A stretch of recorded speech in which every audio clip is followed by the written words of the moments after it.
dilerseniz birazcık yazdıklarınızdan da yola çıkarak 1937'de Genelkurmay Başkanı Fevzi Çakmak'ın katıldığı o Bakanlar Kurulu toplantısında Dersim için ıslahat programını kaleme almıştınız. Oradan başlayalım. Bu niye başladı? Nasıl bitti? Biraz sizden dinleyelim. 37 bile çok geç bir tarih aslında. Yani hani Atatürk sorumlu muydu değil miydi tartışmasında belki anlamlı olacağı için söyleyeyim. Daha bir geriden başlamak lazım. Yani 26'lardan beri Dersim'le ilgili devletin kafasında şey var, bir planlar dolaşıyor. Ne yapalım, orayı şöyle mi ıslah edelim, böyle mi edelim? Osmanlı'dan beri sorunlu bir bölge. Yani bunu kabul etmek gerekir. Ama nedir sorunu? Modernleşme öncesi bir toplum. Gelenekleri var, işte Kızılbaşlık geleneği, Dersimlilik diye hatta bunu tarif etmek daha doğru olur.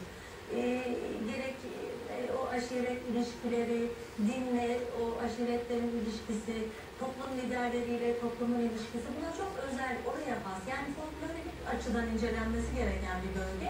Fakat devletler de böyle bakmıyorlar.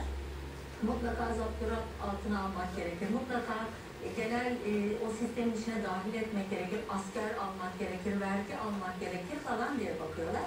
Halbuki biz Avustralya aborjinlerini biliyoruz değil mi? Onlar öyle yaşıyorlar orada ve devlet onları artık koruma altına almak zorunda. Bir dünya hazinesi. Dersim'de böyle bir yanı olan bir bölge. Ama bunu Cumhuriyet'in modernleşmeci kafaları da tabii Osmanlı'nın son yüzyılındaki gibi anlayamadılar. Orayı mutlaka yola getirmek diye baktılar. Yola getirmek için yaptıkları, düşündükleri şeyler de maalesef hoş şeyler değildi. Bazı raporlarda okumuşsunuzdur siz de. Orası öyle lafla, nasihatla uslanmaz. Onları mutlaka silahla, tekrar etmekle kazanılmaz diyor adam. Bunu Genelkurmay Başkanı Fevzi Çakmak da söylüyor. İşte oraya gönderilen müfettiş İbrahim Tali Öngören de söylüyor. Herkes bu kanaatte. Yani Dersimli'nin mutlaka zorbalıkla yola getirilmesi gerektiğini düşünüyor. Bu zorbalıkta kademelerle uygulanmaya başladı. İlk önce 1935'te bir Tunceli Kanunu çıkarılıyor. Orası bir kapalı, böyle bir sıkı yönetim alanı haline getiriliyor. Başına Abdullah Alpdoğan diye kayınpederi ve sakallı Nurettin Paşa diye tarihe geçmiş çok sert bir komutan getiriliyor ve orası etrafı adeta çevriliyor, girişler çıkışlar kontrol edilmeye başlıyor, köylere baskınlar yapılıyor falan.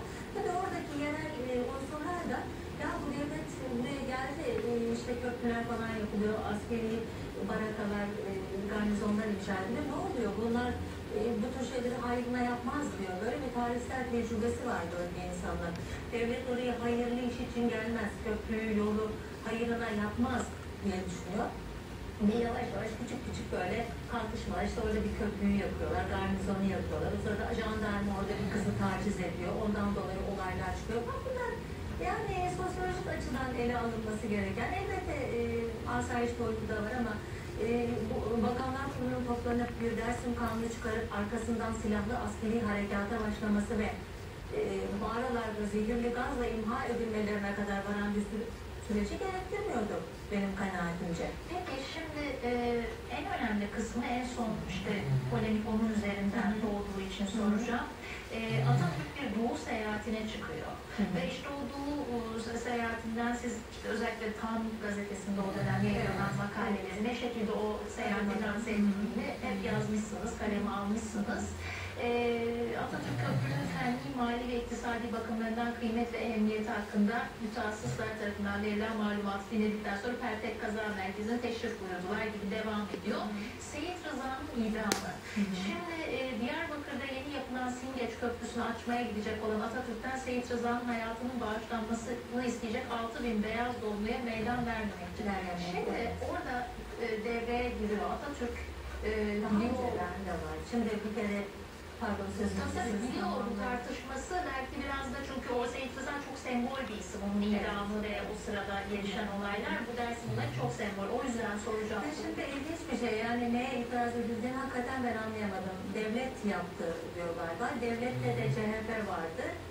İşte partinin ve devletin başında da Atatürk vardı. O halde sıradan bir akım yürütmeyle bile kimlerin sorumlu olduğunu anlayabiliriz aslında. Ama anladığım kadarıyla Cumhuriyet Halk Partisi bu hikayede bir şeye itiraz ediyor. Ama neye itiraz ettiğini ben anlayamadım. Şimdi hükümetin başında Celal Bayar vardı, Atatürk hastaydı o dönemde. bir açıklaması olabilir. Tamam, o değil mi mantıken? Ama şöyle bakalım. 1935'ten söz ettim size. Tunceli Kanunu'nun çıkarılması ve oranın askeri bölge haline getirilmesi. Kim vardı o zaman başta? İsmet İnönü Başbakandı, Mustafa Kemal Cumhurbaşkanı ve gayet de aklı başında seyahatlere gidiyor, kitaplar yazıyor. Hiçbir zihni ve bedensel bir yetersizlik halinde olduğuna dair bir bilginiz var mı sizin? Benim şahsen yok.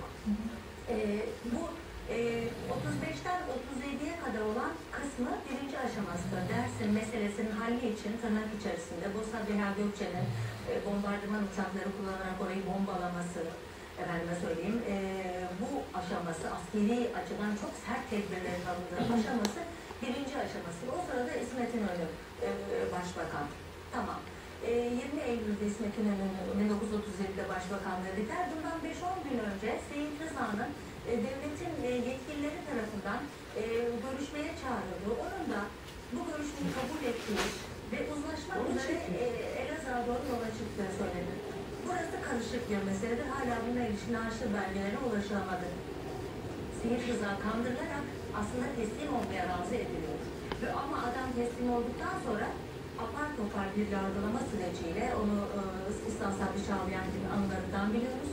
Tatil günüdür otomobil farlarının altında Seyit Rıza'nın yaşı küçültülerek, çünkü idam için belli bir yaşın altında olması lazımdır. Oğlunun ki büyütülerek Türkçe bilmeyen sanıklara savcının ne dediği bile anlamadığı bir ortamda hakimliğe daha önceden imzalatılarak karar verilir, boş kağıt imzalatılarak bir yargılama yapılmıştı ve idama mahkum edilmiştir. Hatta Seyit Rıza ölmek derken ben sizin iğnelerinizle baş edemedim. Bu bana dert oldu. Ben de sizi hiç boyun eğmedim. Bu da size dert olsun diye çok manalı bir laf etmiştir. Yani benim anladığım, siz bana söz vermiştiniz, beni ikna ettiniz, kandırdınız ama şimdi beni ölüme götürüyorsunuz. Bu bir dönemidir. Şimdi burada o isyanın başı olduğu ki isyan kesinlikle isyanına benzer bir şey yok ortada. Tipik merkez çevre çatışması, feodal unsurlarla merkezin çatışması, klasik bir çatışma. Ama böyle kalkışma gibi, öyle iddia ettikleri gibi yabancı ülkelerin parmağının olduğu bir şey yok. Ama orada bir şey var.